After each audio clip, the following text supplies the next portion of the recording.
క్రీస్తుకి మహిమ కలుగుగా. వాక్యం యొక్క సారాంశం, వాక్యం యొక్క ఉద్దేశం, వాక్యం యొక్క ఆలోచన. బైబిల్ చదువుతూ ఉంటే ఇప్పుడు రాశారు, ఫస్ట్ వచ్చిన చదివి మన ఏమైనా రాసిచ్చాడు కదా, ప్రతికి లోబడాలి అన్నాడు. తర్వాత ఏమంటున్నాడు, నీతిమంతులుగా ఉండాలంటున్నాడు. మూడోది ఏం చెప్పారు, జ్ఞానం కలిగి. ఈ కింద నీతిమంతుడు జ్ఞానం కలిగి ఉండాలంటే ఏం రావాలి, పైన గద్దెంపుకి రాసే విధానం, బైబిల్ రాసిన విధానం అసలు ఒక్కొక్కసారి చదువుతుంటే అసలుకి ఎలా రాయించావును అసలు మహాదేవుడు మామూలుగా ఒక్కొక్క సెంటెన్స్ ఇంకో దాన్ని తీసుకొచ్చి జతపరిచే విధానంలో, జాగ్రత్తగా దాన్ని కలిపి నడిపించే విధానంలో పరిశుద్ధాత్మ చూపిన గొప్ప కృప. ఒక్కొక్క అధ్యాయానికి ఇంకొక అధ్యాయానికి, ఒక్కొక్క సెంటెన్స్కి ఇంకో సెంటెన్స్కి ఉన్నటువంటి ఉద్దేశాన్ని ఆలోచన ఎంత చక్కగా రాయిస్తాడంటే అసలు చదువుతూ ఉంటే భలే అనిపించింది ఒక్కొక్కసారి కొన్ని మాటలు. కానీ మనకి అది చదివే టైమే ఇవ్వడాడు. వాడు ఏం చేస్తాడు, అది చదివే టైమే మనకి ఇవ్వడు. మనకు చాలా పనులు ఉంటాయి, చదువుకోవాలి, ఉద్యోగాలు చేసుకోవాలి, అంటులు దోకోవాలి, చాలా పనులు ఇవన్నీ పెట్టేసి ఏం చేస్తాడంటే తప్పించేస్తూ ఉంటాడు. కానీ ఎప్పుడైతే సమయం తీసుకొని అక్కడ కూర్చుంటావో, నాకేంటంటే నాకు అది అనిపించింది, కింద నీతిమంతుడు గాను జ్ఞానం కలిగి ఉన్నారంటే పైన ముందు నేను గద్దెంపుకి లోబడాలి. అక్కడ గద్దెంపుకి నేను లోబడపోతే నేను నీతిమంతుడిగా ఉండడానికి అవకాశము లేదు. గద్దెంపుకి ఎప్పుడైతే నేను లోబడ్డానో ఆ దేవుని యొక్క నీతిని ఏమై ఉందో దాన్ని తెలుసుకోవడానికి వాక్యం చదువుతాను. అప్పుడు జ్ఞానం కలిగి ప్రవర్తించడానికి నాకు దేవుని కృప దొరుకుతుంది. నేడు అనే సమయం ఉండగానే ఏం చేసుకోమంటున్నాడు, సద్వినియోగపరచుకోండి. రేపేం సంభవించిందో ఈరోజే అనుకోవటమే. ఈరోజే వరకే నాకు సమయం ఉందేమో, ఈరోజు ఎలాగైనా సరే దైవ చిత్తాన్ని నెరవేర్చడానికి ఆయన మీద నేను ఆధారపడాలి, ఈరోజు ఆయన మాటకు లోపడాలి, ఈరోజు సరిచేయబడాలి, సరిదిద్దబడాలి. ఎప్పటికప్పుడు దేవుడు సరిదికి వచ్చినప్పుడు అలాగే అనిపిస్తూ ఉంటుంది. ఏమో ఈరోజు ఏమైనా అవుతుందేమో, ప్రేమించి నడిపించాడేమో, వెంటనే మన ఆయన మాటకి లోబడి తిరిగితే మంచిదిరా, ఆయనకు అప్పగించుకుంటే మంచిదిరా. ఇంకెంతకాలం రా ఈ లోకంలో, ఎంతకాలం రా, ఏ సంపాదించారా, ఏ సుఖాలు రా, ఏ సంతోషంరా, అన్నీ అశాశ్వతే కదరా, పిచ్చోళ్ళగా బ్రతుకుతున్నావేంటి, అజ్ఞానంలాగా ఉన్నావేంటి అని మనస్సాక్షి గద్దిస్తూ ఉంటుంది. అనిపిస్తుంది అలా ఎప్పుడైనా? తొందరగా వదిలేస్తే ఇంటికి వెళ్ళి భోజనం చేసి పడుతుందో అనిపిస్తూ ఉంటుంది. ఎలా అనిపిస్తుందా? ఏమనిపిస్తూ ఉంటుంది? ఏదో ఎప్పటికప్పుడు ఎలా ఉంటుందో తెలుసా, అలా వచ్చి చక్కగా ఇలాగా వెళ్ళిపోయే వాళ్ళగానే ఉంటానే ఉంటాం. వచ్చామా, వెళ్ళిపోయామా, అటెండెన్స్ చేశారా లేదా, అంత బాగుందా లేదా అనుకునేవాడు. అందుకని ఏమైందా, ఎక్కడ వేశారా గొంగడంటే అక్కడే. ఆత్మీయతలో ఏమి ఎదుగుతున్నాం, ఎన్నాళ్ళ నుంచి సంఘానికి వస్తున్నాం, ఎన్నాళ్ళ నుంచి ప్రార్థన చేస్తున్నాను, ఎన్నాళ్ళ నుంచి వాటి దేవుని గురించి నాకు ఎంత జ్ఞానం కలిగింది, దేవుని కార్యాలు ఎంతగా జరిగింది, దేవుని పోలిక నాలు ఎంతవరకు వచ్చింది చూసుకునే సమయం ఎవరికైనా ఉంటుందా? అసలు ఆలోచించే సమయం ఎవరికైనా ఉంటుందా? లేదు. బాప్తీసం పొంది అన్నాళ్ళు అన్నయ్య, అన్నాళ్ళ కంటే సంవత్సరాలు మాత్రం కరెక్ట్గా చెప్తున్నాను. కానీ ఎంతవరకు ఆయనతో సహవాసం చేసాం? లోకంలో సాగుతుంది 6 నెలలు సహవాసం చేస్తే అల్లీళ్ళు ఇలా తను నేట 6 నెలలకే. మనం 6 ఏళ్ళు చేసినా కూడా, మరి 60 ఏళ్ళు చేసినా కూడా మరి మనం అనే విషయాన్ని మాత్రం ఏమాత్రం చూసుకో. ఆ విషయం మళ్ళీ ఆశ్చర్యం వేసింది నాకు. ఇన్ని సంవత్సరాలు ఉంటున్నాను, అసలు ఏం పొలికి వచ్చింది, ఏ సౌరభ్యం వచ్చింది, ఏం మార్చుకున్నాను, ఏం మారాను, నేను ఎంతవరకు మారాను అనే విషయాన్ని ఒకసారి గమనంలో తెచ్చుకుంటే సిగ్గేసింది. ఏమేసింది? సిగ్గేసింది అనమాట. ఇవాళ ఇక్కడ సిగ్గుపడితే పర్వాలేదు, రేపొద్దున ఆయన ఎదురు నుంచి సిగ్గుపడినా, ఏడ్చినా, దండాలు పెట్టినా, ఏం చేసినా ఏ ఉపయోగం మనకున్న దైవ జన్మ. నేడనే సమయం ఇస్తున్నాడు, గద్దిస్తున్నాడు. ఈరోజు అయినా సరి చేసుకో. అది నేనైనా నువ్వేనా ఎవరైనా సరే, అవునైనా నా విధేయతలు మన్నించు, నీ తట్టు తిరిగి నీ మాటకి లోబడి నాకు సహాయం చేయి. నీ వాక్యాన్ని విడిచిపెట్టకి జ్ఞానం కలిగి రోజు చదవటానికి, జ్ఞానం కలిగి నేను నడుచుకోవడానికి సహాయం చేయండి. ఉన్న సమయం ఇప్పటికీ ఎన్నో సంవత్సరాలు అయిపోయింది. కొంతమందికి 15 సంవత్సరాలు, 20 సంవత్సరాలు, 25 సంవత్సరాలు, 30 సంవత్సరాలు, 40 సంవత్సరాలు గడిచి వెళ్ళిపోయినాయి. ఇంకున్న కొద్ది సమయం, మరి ఎంత సమయం తెలియదు, ఈ రాత్రి తెలియదు, రేపో తెలియదు, ఎప్పుడో తెలియదు. ఆ సమయాన్ని దేవుడు ప్రేమను బట్టి సరి చేసుకునే వాళ్ళగా ఉందామా అనే వాళ్ళందరూ లేచి నిలబడితే ప్రార్థన చేసుకుంటాం. లేచి నిలబడతా కొన్ని నిమిషాలు. హల్లెలూయా.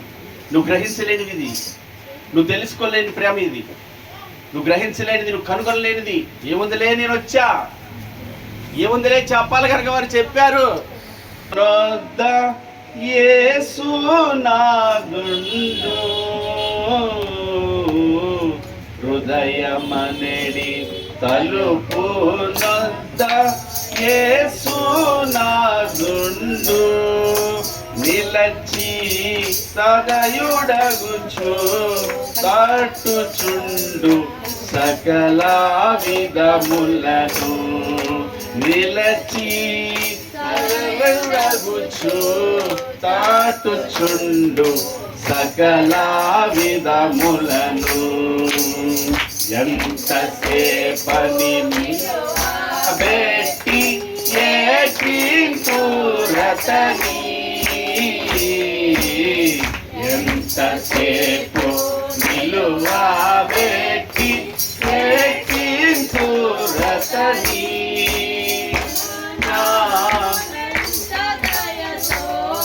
పిలచుచున్న మిమ్ములను గానా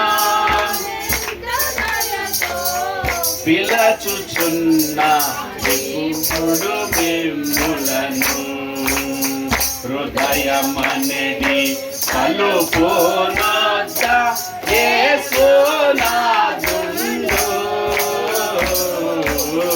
హృదయమనడి తలుపునొద్ద యేసునాథుండు నిలచి సదయుడగుచు కాటుచుండు సకల విధములను నిలచి సదయుడగుచు కాటుచుండు సకల విధములను. ప్రార్థన చేసుకుంటే మాకు సిస్టర్ ప్రార్థనలు నడిపిస్తారు. అందరికీ పెద్ద హృదయపూర్వకంగా నాయన ఒక నిమిషం నేను ముగించేస్తాను. కూర్చున్నాం. దేవుని కృపను బట్టి, దేవుని కనికరాన్ని బట్టి, పరిచర్యని ఆయన కృపలు నడిపిస్తున్న విధానం బట్టి ఆయన స్తుతిస్తూ మరి అన్నను కూడా ప్రయాణాల్లో ఆ సూరత్ ప్రాంతం నుంచి క్షేమంగా రావడానికి దేవుడితో కృప చూపించాడు. అందుని బట్టి స్తోత్రం. మళ్ళీ అన్నయ్య శుక్రవారం వెళ్ళిపోతాడు. ఎక్కడికి వెళ్ళాలి? మళ్ళీ అస్సాం వెళ్ళాలి. అన్న వెంటనే ఎక్కడికి వెళ్ళాలి? అస్సాం వెళ్ళాలి. మళ్ళీ అన్న రావడానికి ఒక 6-7 రోజులు పట్టింది. దేవుడికి స్తోత్రం. నేను ఫస్ట్ అన్న వెళ్ళిపోతానంటే జ్వరం వచ్చింది. వాక్యం మనం చెప్పాలి మళ్ళీ. కానీ దేవుని మహాకృప ఏంటంటే నా మీద ఆయన చూపిన కనికరానికి, ఆయన ఎడవ చూపిన వాత్సల్యానికి ఆయన శిరస్సు వచ్చి వందనాలు చెప్తాను. ఆ పాదాల దగ్గరికి ఎప్పుడైతే చేరటానికి చేరానో నాకు కూడా ఆయన కృప చూపించి ధైర్యంగా ఉండు అని ఆయన ఇచ్చిన మాటను బట్టి నాకు చాలా సంతోషం చేసింది. ఎందుకంటే ఎటు పోకోకుండా ఆ ఒక అధ్యాయాన్ని నేను కూడా పట్టుకొని కొంచెం ఆయన ఇచ్చిన కృపను బట్టి ముందుకెళ్తాకి నాకు ఎంతో ధైర్యాన్ని ఇచ్చాడు. ఫస్ట్లో అయితే చాలా భయపడ్డాను. మంచి చెప్తాడు మళ్ళీ ఇదంతా నా వల్ల ఎక్కడవుతుంది నాయన, చక్కగా చెప్తున్నాడు, మళ్ళీ ఎటుపోద్దో ఏందని భయపడ్డాం. దేవుడి కృపను బట్టి ఆయన సమయం సమస్తం ఆయన కనుక ఒకటి అనుకుంటున్నాం. యశోభన్ కాదు, నేను కాదు. ఇక నిలబడేవాడు తన మాటను మాత్రమే చెప్పగలిగిన వాడిగా నిలబెట్టుకొని ఆయన నాకు మాత్రమే ప్రార్థన చేసేవాళ్ళుగా, దాన్ని ఆశించేవాళ్ళుగా మనం ఉండాలి. మనుషుల వైపు మనం ఎప్పుడు చూసేవాళ్ళకి ఎంత మాత్రమో ఉండకూడదు. దాన్ని ఎప్పుడు మనం నేర్చుకోకూడదు. వాక్యమైన దేవుడి వైపు మనము చూసేవాళ్ళుగా ఉండాలని అయితే జ్ఞాపకం చేసుకోండి. వాళ్ళ ప్రయాణాల్లో తోడే ఉండి ఆ చిన్నమని కూడా మీరు అస్సాం ప్రాంతంలో అక్కడ దేవుడి కృపను బట్టి బిడ్డకు కూడా మంచి ఆరోగ్యం ఇచ్చేది. ఆ స్థలంలో దేవుడు ఆలోచన బట్టి నడిపించినట్లుగా ప్రయాణాలు తోడిన ప్రార్థనలు జ్ఞాపకం చేసుకున్నాం. యథావిధిగా శుక్రవారం, రేపు బుధవారం స్త్రీల కూడికి ఉంటుంది. శుక్రవారం నాడు యథావిధిగా ప్రార్థనలు మనందరం కలిసి పాల్గొతున్న సమయానికి మరి నేను ఉంటాను కాబట్టి మరి అందరి దూరపాలన వచ్చి లేట్ అవుతున్నప్పటికీ నేను ఉంటాను కనుక సమయానికి ముగించుకునే ప్రయత్నం చేద్దాం. ఇక ఆత్మ విషయాలని మీకు తెలుసు. జ్ఞాపకం చేసుకోండి. అక్కడ రవణకి వాళ్ళ సహోదరుడు శ్రీను గారు లివర్ ప్రాబ్లం వల్ల చాలా ఇబ్బంది పడుతున్నారు. వారు అంజలి ఇంకా రక్షణ పొందలేదు.